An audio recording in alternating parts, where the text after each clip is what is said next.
দর্শক, এই পিচ্চি ছেলেটার মাছ ধরার বুদ্ধি দেখলে আপনারা একদমই অবাক হয়ে যাবেন। দেখুন, এই পিচ্চি ছেলেটা একটা অর্ধেক বোতল নিয়েছে আর ওই বোতলের মধ্যে খাবার জাতীয় কিছু একটা দিয়েছে, দিয়ে পানিতে ছুরি দিয়েছে।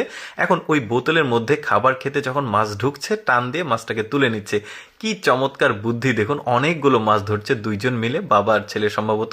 আজকের ভিডিওতে মাছ ধরার দারুণ কিছু টেকনিক দেখাবো, যেগুলো সচরাচর দেখা যায় না। দেখতে থাকুন পুরোপুরি ভিডিওটা। এই লোকটা দেখুন, এই যে অল্প সময়ে অনেক মাছ ধরার জন্য বড়শির জায়গায় দিয়েছে কারেন্ট জাল, এখন খাবার দিয়েছে কিন্তু কারেন্ট জালের ঠিক একটু উপরে বড়শির সাথে লাগিয়েছে। দেখুন কম সময়ে কত মাছ ধরছে। খাবার খেতে যখন মাছটা আসছে তখন এসে ওই কারেন্ট জালের সঙ্গে জোর বাঁধছে, তখন কিন্তু তুলে নিয়ে আসছে। দেখুন অল্প সময়ে কত মাছ ধরছে, দারুণ বুদ্ধি।